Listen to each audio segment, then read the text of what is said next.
They wheeled him into the corner of the emergency room a little after 2 in the afternoon and left him there, like a piece of furniture nobody had ordered. Bed 12, the one by the supply closet, the one with the light that hummed and never quite turned off.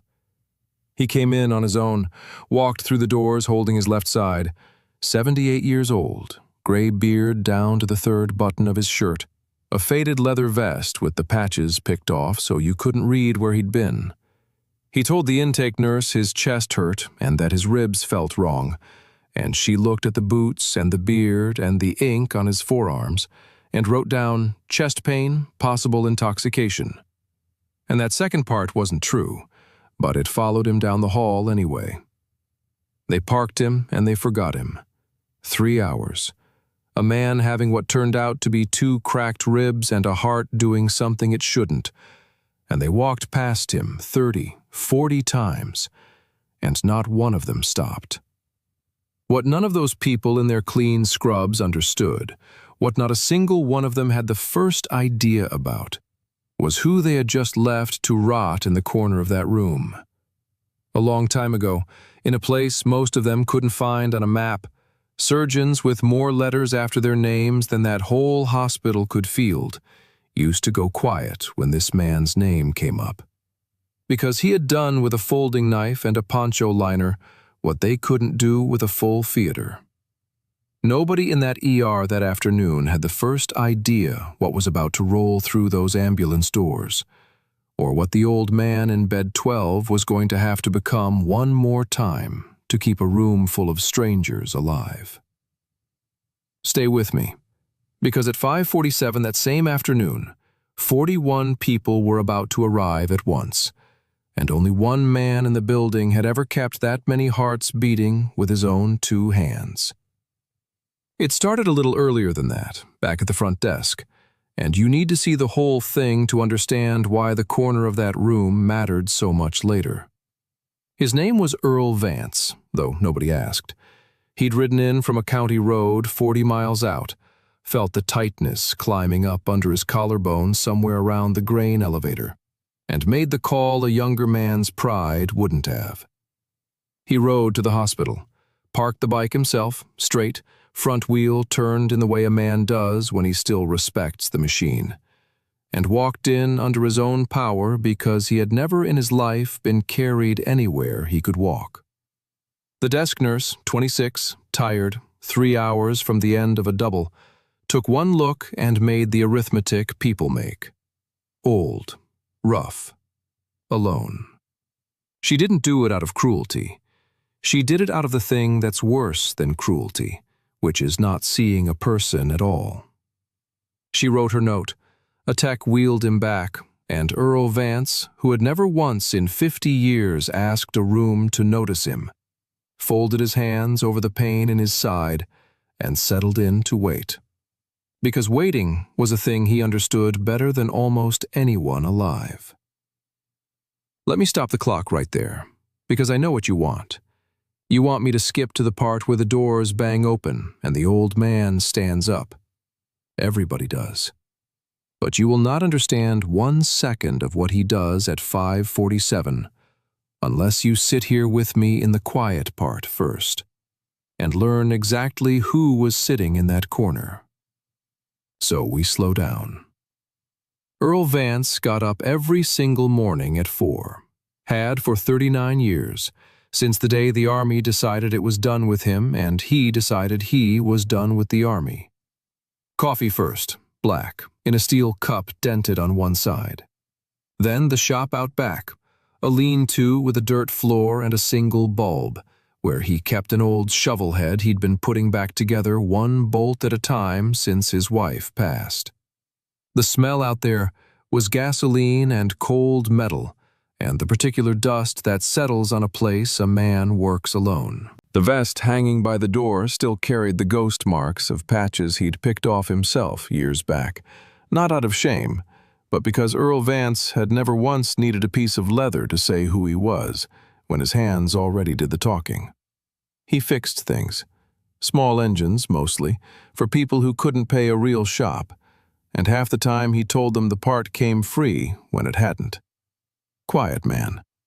But when Earl said something, people leaned in without meaning to, because he never wasted a word, and everybody could feel that, somehow.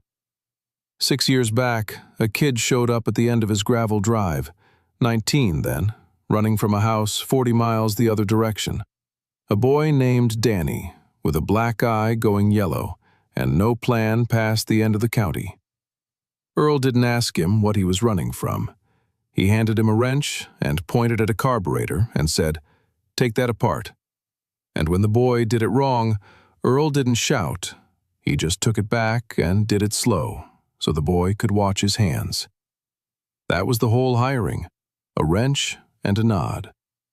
Danny had learned early not to trust anybody who smiled too fast, and Earl never smiled fast, never smiled much at all. And so the boy trusted him the way you trust a thing that doesn't move when you lean on it.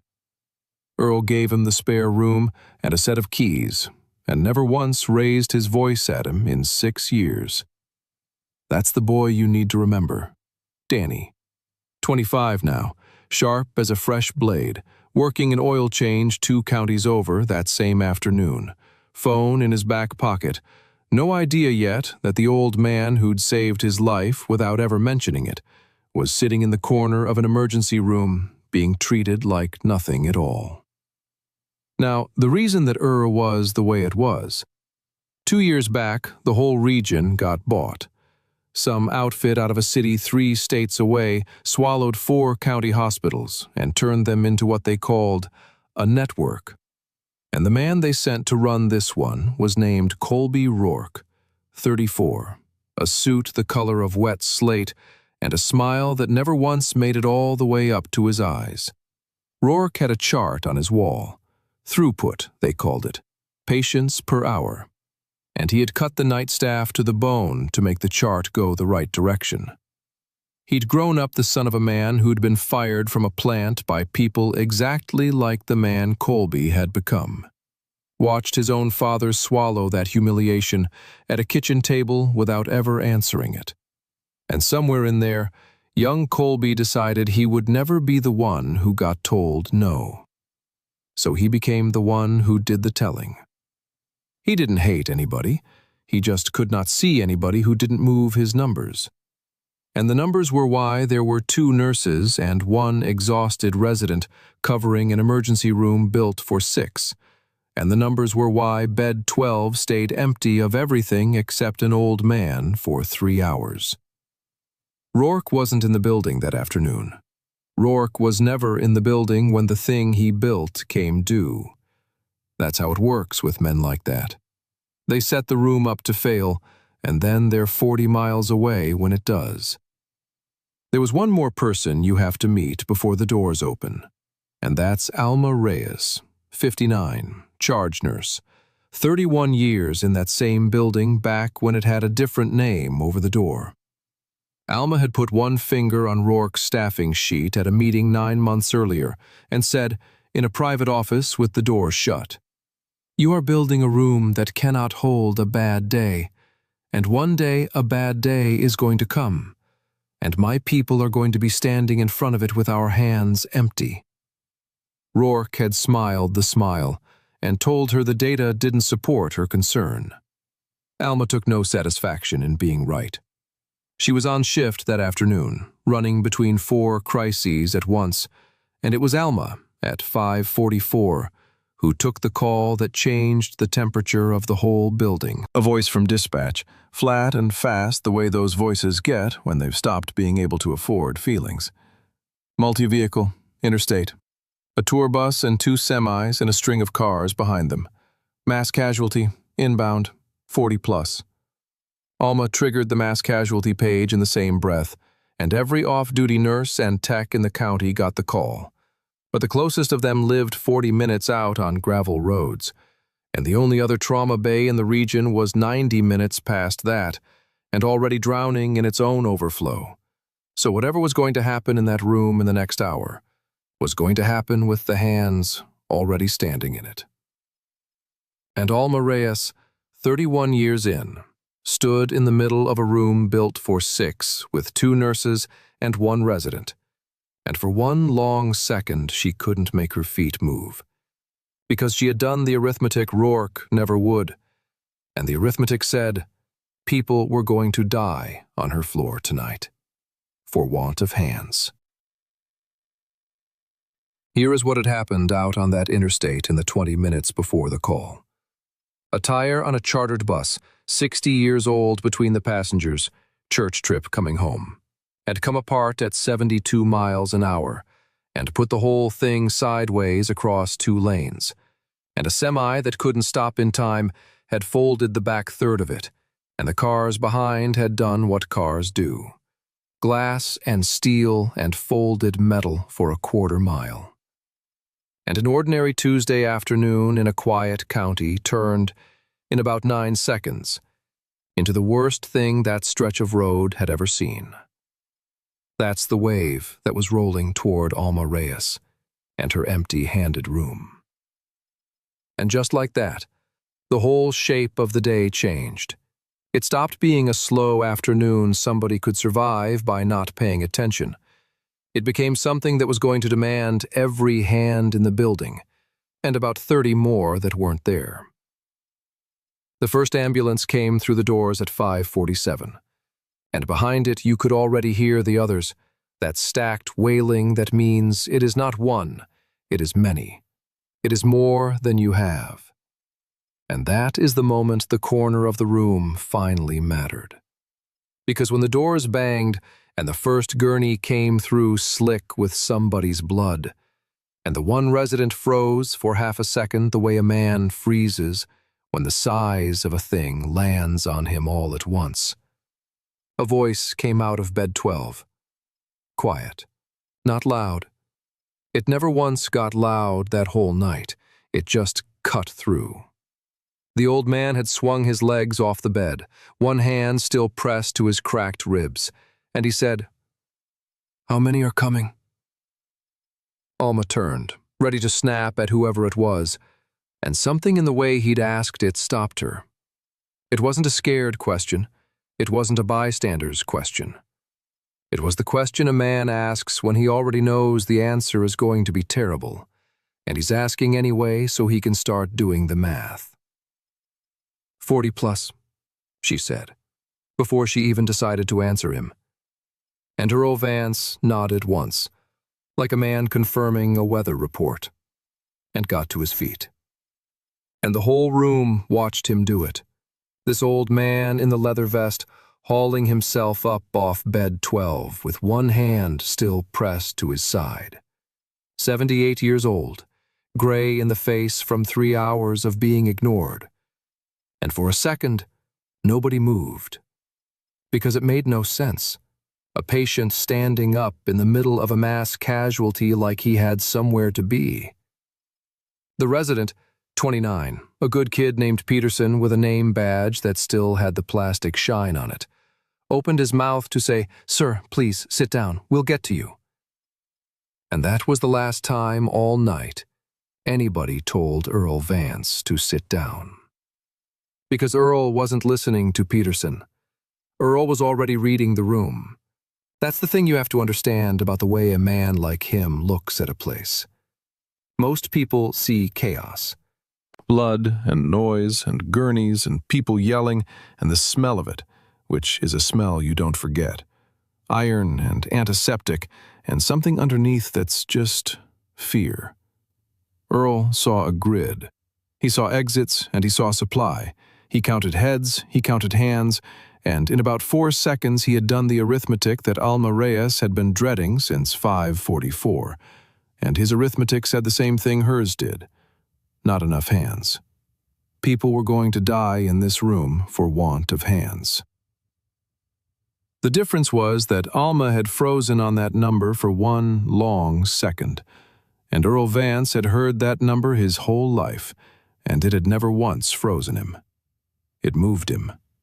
He came around the end of the bed the way he did everything, slow, unhurried, like a man who had all the time in the world in a room that had none of it. First thing he didn't announce himself. He didn't tell anybody who he'd been.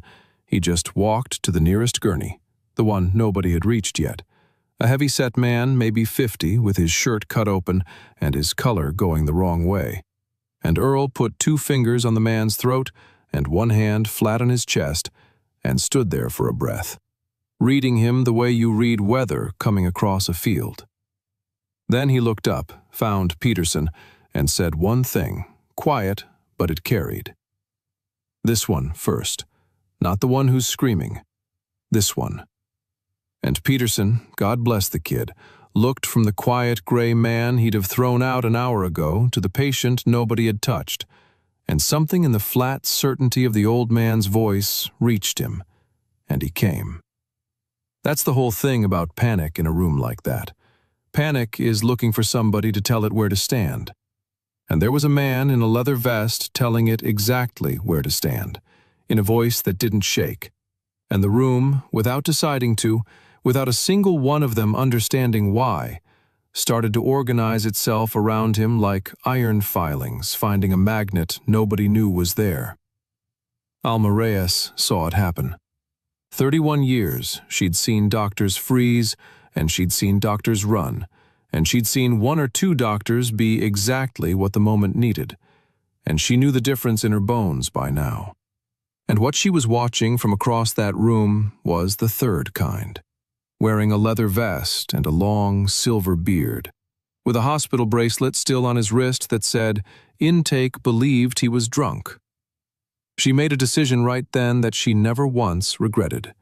She crossed the floor to him, past the man who was screaming, past 2 techs standing useless with their arms full of supplies they didn't know where to put, and she said, low, just to him, "What do you need?"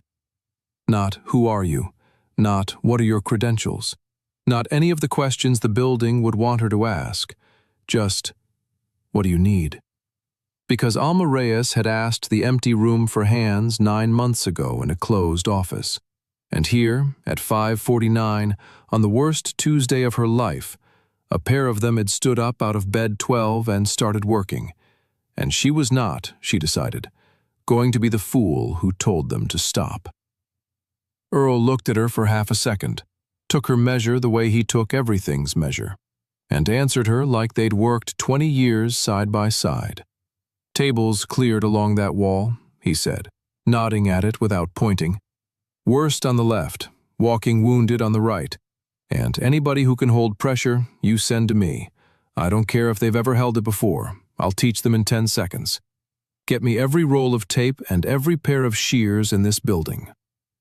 And then he said the part that told Alma everything she needed to know about who she was dealing with, though she wouldn't understand it fully until later, until she saw the coffee can and the cross. He said, "And I'm going to have to tell some of these people to wait who are going to die while they wait, and I need you to not argue with me when I do, because there isn't time for both of us to carry that.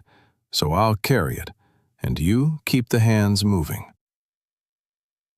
Alma Reyes had put in 31 years, and no doctor, no administrator, no man in a slate-gray suit had ever once offered to carry that particular weight for her.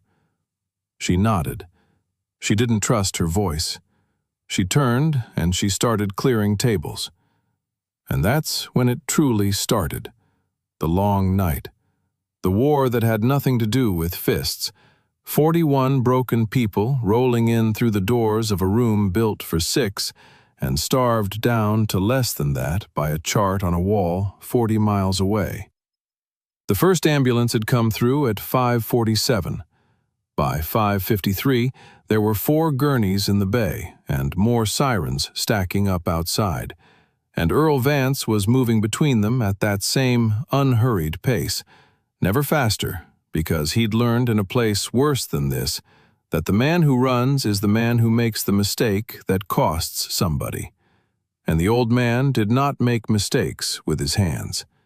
He made the hard calls out loud, 1 word each, and he made them in a voice that never rose, and each one of them cost him something you could not see from the outside. But before I take you into that night, before I show you what those hands did over the next hour and 10 minutes, and I am going to show you all of it, the little girl and the compressions, and the moment the whole room tilted, I have to stop the clock one more time. Because you are watching a 78-year-old man with 2 cracked ribs walk into the worst thing that county road ever saw and start pulling strangers back from the edge. And it looks, right now, like a miracle you can't explain. A man who shouldn't be able to do this, doing it. And I refuse to let you watch it as a miracle, because it wasn't one. It was 58 years in the making, every one of them earned and most of them paid for in a currency you and I have never had to spend. We go back, all the way, to the place those hands were made, because you will not understand a single thing he does in this room until you understand the promise he made in another one, a long time ago, on his knees, in the wet, over 2 boys he could not save. Now I have to take you back one more time, all the way back, because you cannot watch what this man is about to do without knowing where those hands learned it. On the wall of that lean-to shop, over the workbench, there was one photograph in a frame Earl had made himself out of scrap. Danny had looked at it 100 times and never asked, because you didn't ask Earl things. It showed a much younger man, no beard, in a uniform, crouched in mud that had no business being that color, and around his neck, on a length of parachute cord, hung a pair of surgical scissors worn silver from use. On the back, in pencil so old it had gone brown, it said a name and a year and 2 words: Dak Toe.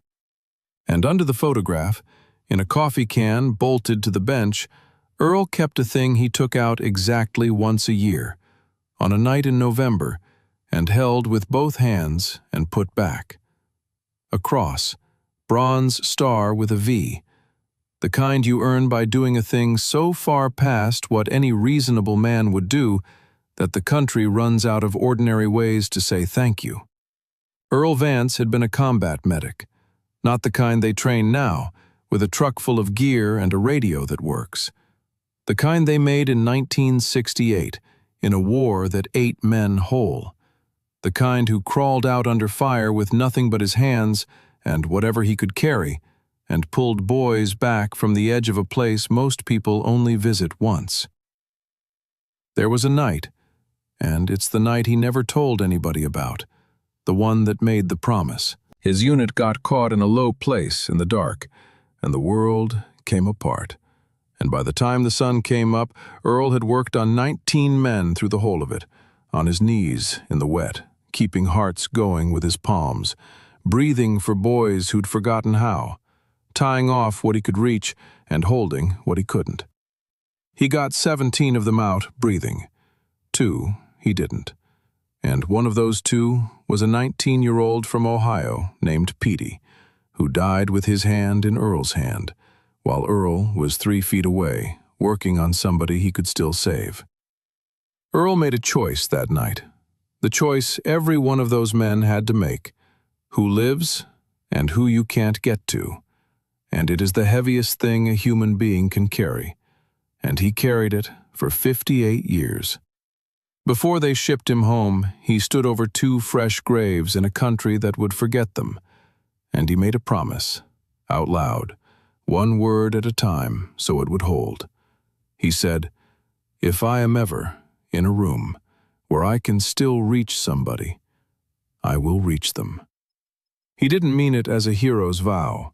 He meant it as the only apology he had left to give 2 boys he couldn't save. And for 58 years he'd kept it quiet, kept it folded up small, hoping the world would never need it out of him again. The world needed it out of him at 5:47 that afternoon. He crossed to the next gurney the way he did everything now, without hurry, 1 hand pressed to his ribs, moving like the clock in that room simply did not apply to him. A woman in her 60s lay there, gone gray in the face, nobody's hands on her yet, and his eyes went over her the way your eyes go over a page in a language you've read your whole life. "Tension pneumo," he said. "Left side. She's got about 90 seconds. You got a big bore needle and somebody who'll do what I tell him?" And the resident, God bless him, stopped drowning right then. Because a drowning man will grab any hand that's steady, and that hand was the steadiest thing in the building. 14 gauge, second intercostal, mid-clavicular, Earl said, and put the resident's own gloved hand exactly where it needed to go. And the woman on the gurney took a breath that you could hear across the room, a long, tearing, grateful breath. And she was not going to die in the next 90 seconds, after all. That was the kind of save nobody in that room would ever forget. There were dozens more still coming through the doors. They came in a wave then, and I want to be honest with you about what that room became, because this is the part that mattered more than any fistfight ever could. It was a war. Not a war of fists, a war against the clock and against blood that wanted out, and against a building that had been starved on purpose by a man 40 miles away. And in the middle of it, an old man with 2 cracked ribs became the thing that stood between 41 strangers and the worst day their families would ever have. He didn't run. He never ran once. He learned in a place where running got you killed and got the man you were carrying killed. So he moved slow, and he moved right. And slow and right beat fast and wrong every single time that night. He put his back to the central nursing station, so the room came at him from the front, and he could see all of it. And he turned that station into an aid post, the way he'd once turned a shell crater into one. He sorted them. That's the thing nobody teaches you can be a weapon. Triage. He looked at 41 broken people, and in about 4 minutes he decided, out loud, calm, 1 word each, who got hands now, and who could wait, and who, and he said this part quietest of all, who was already gone, and couldn't be helped no matter how many hands you had. That last call is the one that breaks people. Earl made it 11 times that night without his voice changing, and every single time, a small piece of him went back to a wet field in 1968. And nobody in that room knew it, because his hands never stopped, and his voice never rose.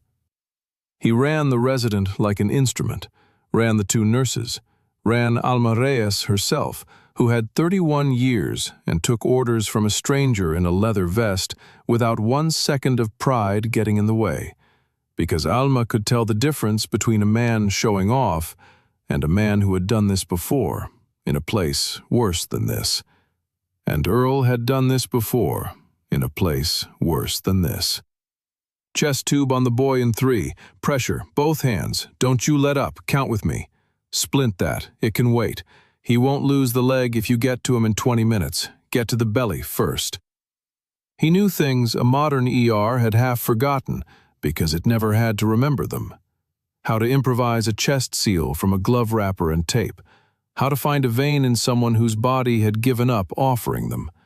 How to breathe for a person with your own mouth when the machine that should do it was busy 3 beds over keeping somebody else alive. His ribs were screaming at him the whole time. Every time he leaned over a patient, the cracked ends ground together and the pain went white behind his eyes. And one of the nurses saw him gray out for a second over a gurney, saw the whole big frame of him tilt. The same heart the intake nurse had scribbled a note about 3 hours earlier, still doing something it shouldn't. And nobody in that room had time to treat it.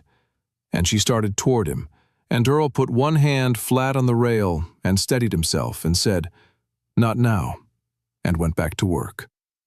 4 decades and 2 cracked ribs hadn't taken the one thing that had always mattered most about Earl Vance. In a fight for a life, he simply did not stop.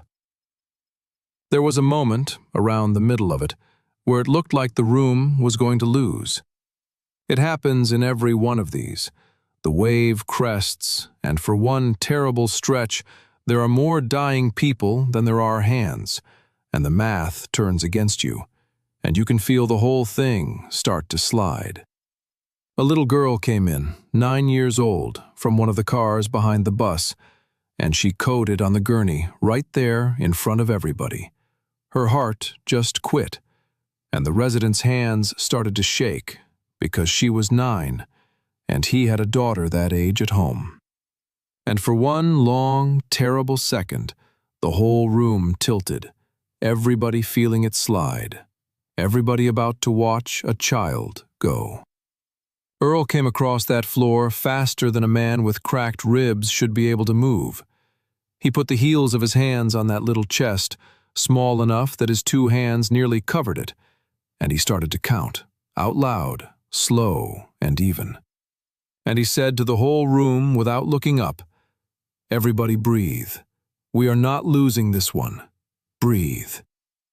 And there was something in the flatness of it, the total certainty of a man who had refused death in worse rooms than this, that steadied every hand within earshot. He worked on that little girl for 4 minutes that felt like 4 hours, and the room got quiet around him the way a room gets quiet around a thing it can't help with. And the only sound was Earl counting and the compressor hissing in the corner.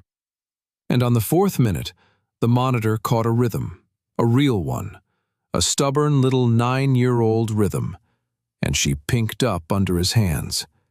And Earl Vance closed his eyes for exactly 1 second, and then opened them and moved to the next bed, because there was always a next bed.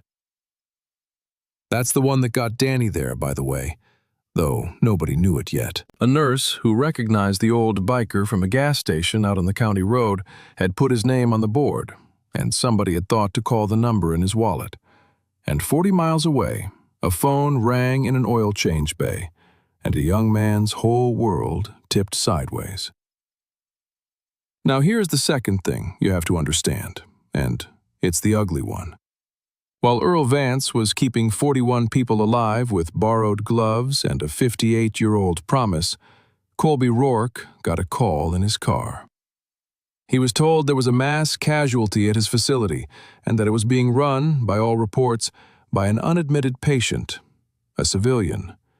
And Rourke's first question, and I want you to hear this clearly because it tells you everything about the man. His first question was not, "Are the patients alive?" His first question was, "What is our liability?" He turned the car around and he drove to the hospital, 40 minutes, and the whole way there his lawyer's voice was in his ear, talking about credentialing and exposure and the network's name on the door. And by the time Colby Rourke walked into his own emergency room a little before 7, the man had convinced himself that the real emergency was the old biker touching his patients. So it stopped being a rescue in Rourke's head. It became a problem to be managed. That's the reframe. That's the second threat rolling toward that room. And it did not come with sirens.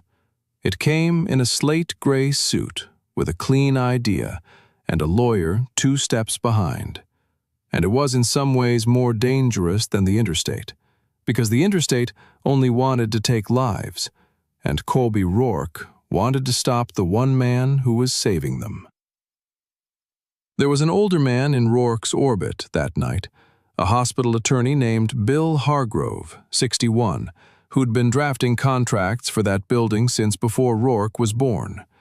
And it was Hargrove, riding in the passenger seat, who went the color of old paper when a nurse texted him the description of the man running the floor. Big, gray beard, vest, and a name somebody had finally gotten off a Bronze Star record when they pulled his history to figure out if he was a liability. Hargrove turned that phone over in his hands twice before he said anything. Then he said, slow, "Colby, do you know who that is?" And Rourke said he didn't care who it was.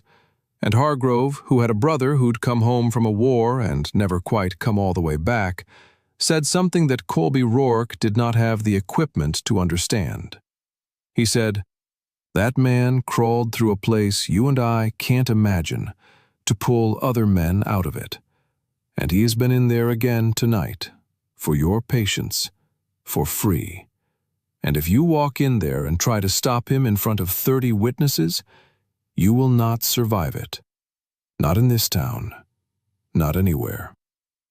And Rourke heard the words and did not hear them at all, because men like Rourke never hear the warning until it's already law. By the time Colby Rourke pushed through the doors of his own ER at 6:52, the worst of the wave had broken, not because the room had enough hands, because one pair of hands had been worth 20.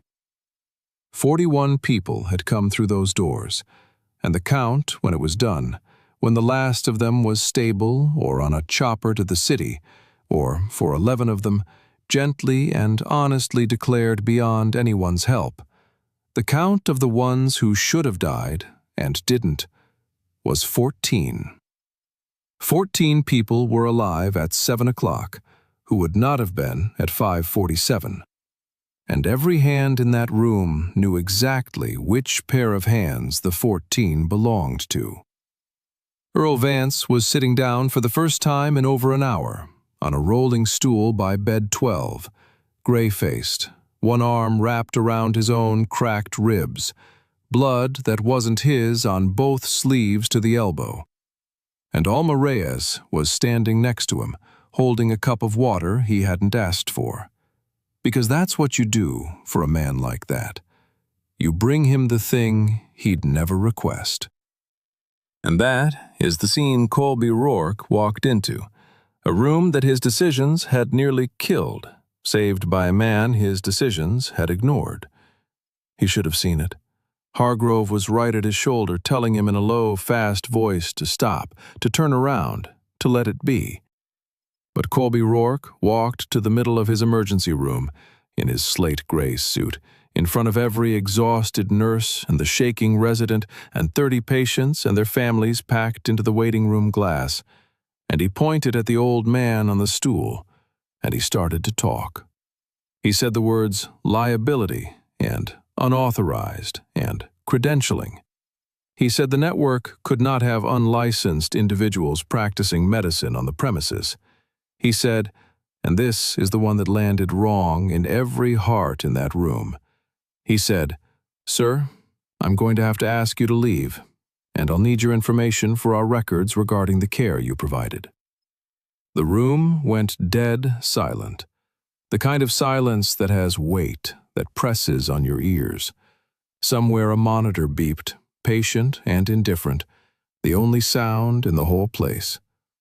30 people who had just watched this man save 14 lives turned and looked at the suit in the middle of the floor, and you could feel the temperature of the room drop 10 degrees. And Colby Rourke, who read numbers so well, and people not at all, felt none of it. Earl Vance looked up at him, slow, the way he did everything. He didn't stand. He didn't raise his voice, because Earl Vance had not raised his voice in 58 years, and he wasn't going to start for a man in a nice suit. He just looked at Colby Rourke for a long second, longer than he needed to, and then he said one thing, quiet. He said, "You built this room."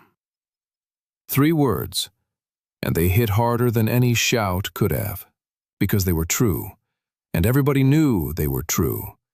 And Rourke's smile flickered like a candle catching a draft it hadn't seen coming. Because the old man wasn't wrong, and Rourke could see in that instant that everyone in the room knew he wasn't wrong. "You built this room," Earl said. And then he said the rest of it, still quiet, still even. "You cut it down to 2 nurses and a kid who's 29 years old. And then a bus full of church folks came apart on the interstate. And this kid and these 2 women stood in a room you starved. And they did not run. And neither did I. Because I made a promise a long time ago, in a worse place than this, that if I could reach somebody, I would reach them." And Earl looked around the room, at the nurses, at the resident, at Alma, and then back at Rourke. And he said the last part like a man closing a door. so you can have your information. But you're going to write down, in your records, that 14 people are going home, because the people you sent in here empty-handed refused to let them die. That's the care that was provided. And that was the moment the doors opened one more time. Danny came through them at a dead run, 25 years old, grease still on his hands, having driven 40 miles in what should have taken 60. And he stopped dead just inside the room because he saw Earl on the stool, covered in other people's blood. And for 1 second, the boy thought the worst. Then he saw the old man was breathing, was sitting up, was alive, and Danny's whole body sagged with it. And then Danny took in the rest of the scene, the suit standing over Earl, the word leave still hanging in the air, and something changed in the boy's face. He walked across that room, and he stood next to the stool, next to the only man who'd ever treated him like he was worth anything, and he faced Colby Rourke. And Danny wasn't quiet like Earl. Danny was young, and the young haven't learned to hold it in yet. But he didn't shout either. He reached into his jacket, and he pulled out his phone, and he held it up, and he said, "I've been recording since I walked in." And so have about 9 other people in that waiting room, because they've been filming this whole thing through the glass for 10 minutes. And then Danny looked around at the crowd pressed against the glass and back at Rourke, and he said, "So you go ahead. You tell this man who just saved 14 of your patients that he has to leave. You say it one more time, real clear, for the camera."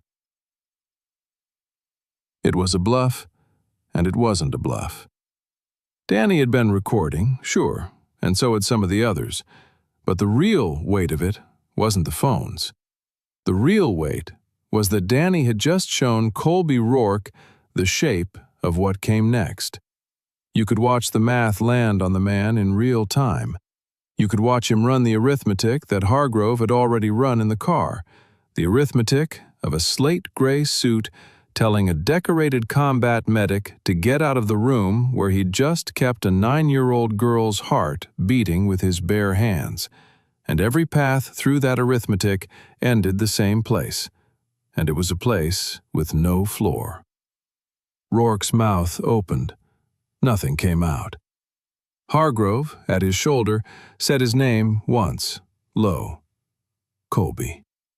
And Colby Rourke, who had never in his adult life been told no by anyone he couldn't fire, felt the whole room saying no to him at once, and there was nothing he could fire, and the threat he'd carried in through those doors just came down, slow, like the weight of it had finally won an argument his arm had been losing.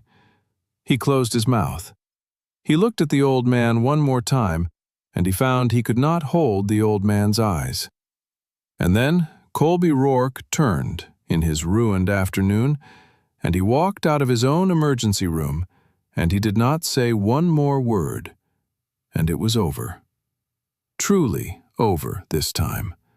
No blow struck, nobody touched, just a young man in a nice suit finally understanding, too late, exactly what he had walked in on. The county sheriff arrived a few minutes after Rourke left, and the state people not long after, and what they found when they came through the doors was a room that looked like the aftermath of a war. Wreckage and blood and spent supplies everywhere, and in the middle of it, on a rolling stool, one old man with a bag of ice somebody had wrapped in a towel and pressed against his ribs, being fussed over by a charge nurse with 31 years and wet eyes. The paperwork after that ran the way paperwork runs, long and grinding and slow, but it all pointed one direction.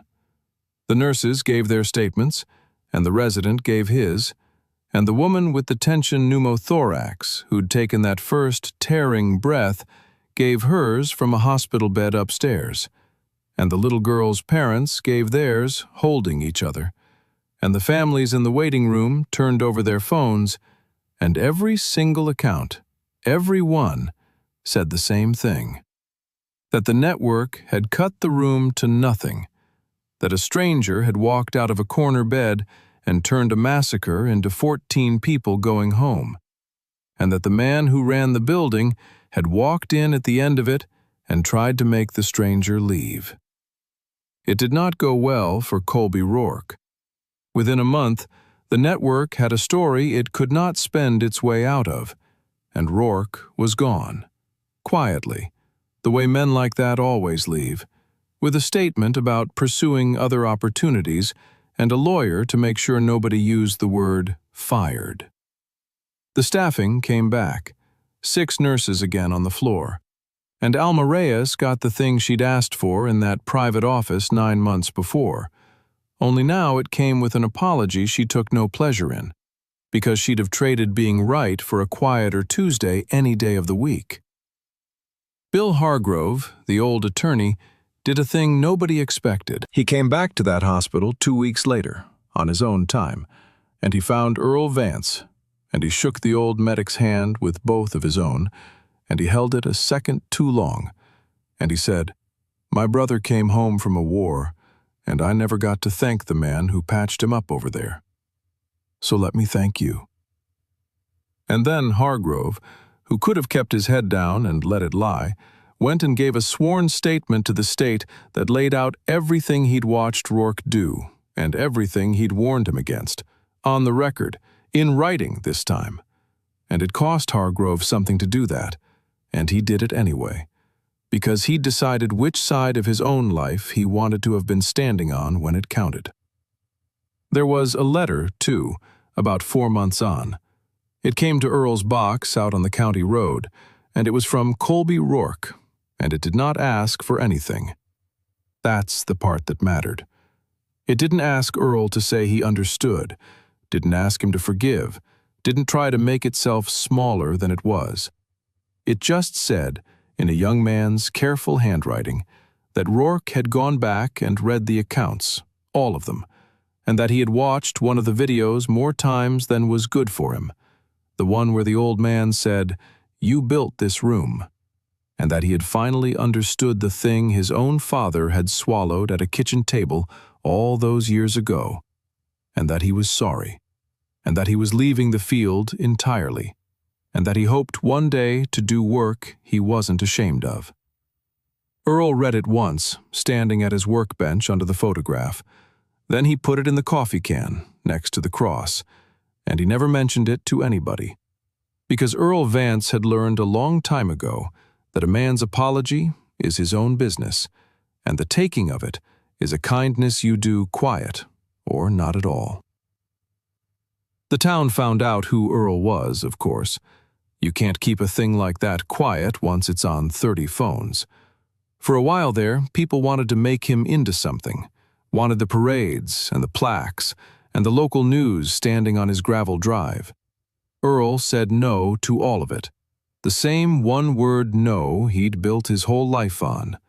And after a while, the town did the kindest thing a town can do for a man like that. It let it lie.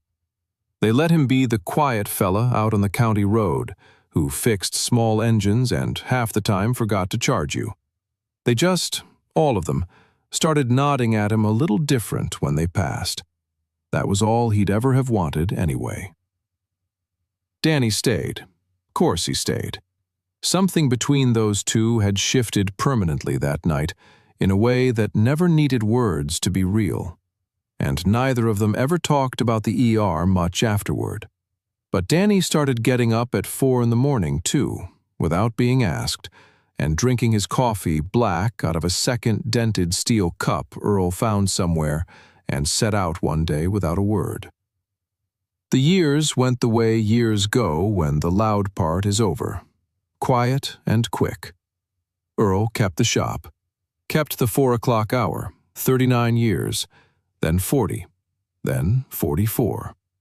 The shovelhead finally ran one spring, and the two of them took it 40 miles to nowhere and 40 miles back, and Danny said it was the only time he ever saw the old man look like a boy. And then, one November morning, the coffee didn't get made, and Danny found him out in the shop, sitting on the stool at the bench, gone in the night, the way the lucky ones go. Quiet, no fuss. That same stubborn heart, finally choosing its own moment instead of somebody else's, one hand still resting near the coffee can. 78 had become 83 somewhere in there, without anybody making a thing of it. Half the county came to the funeral.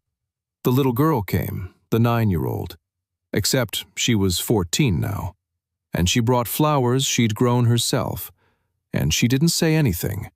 She just laid them down and stood there a while, which was the most Earl-like thing anybody did all day. Danny keeps the shop now. Keeps the 4 o'clock hour because it's just how the place runs. And the coffee can is still bolted to the bench with the cross inside it, and Danny takes it out exactly once a year on a night in November and holds it with both hands the way he saw the old man do, and then he puts it back.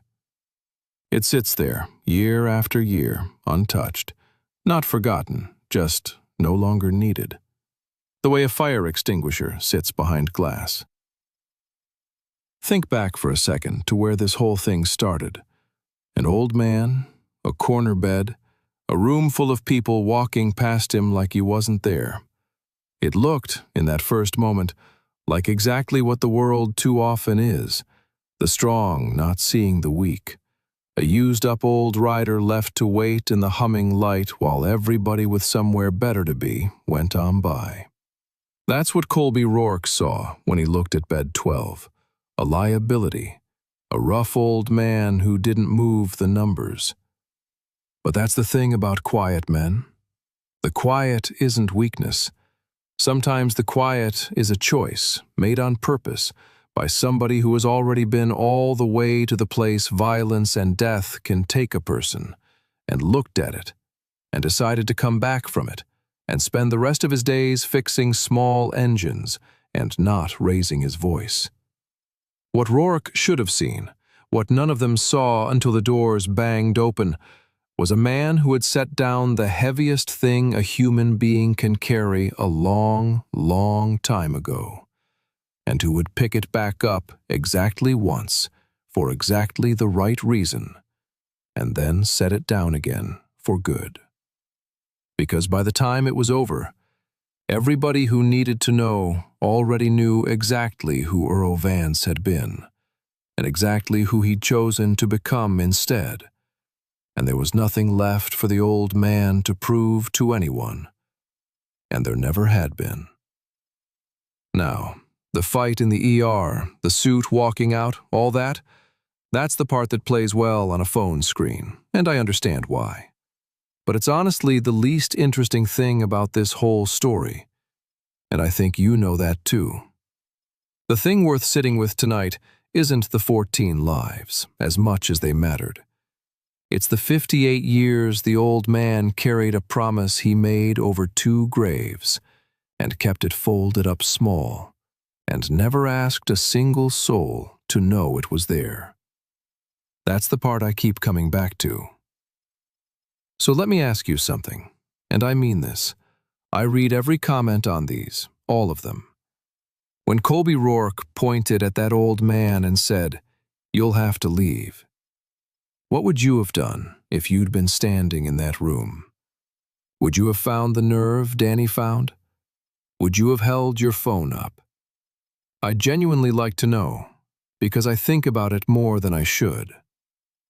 If you're new here, this is the kind of place where we tell the long, true-feeling stories about the quiet ones the world underestimates, the folks who kept their word when keeping your word stopped being fashionable.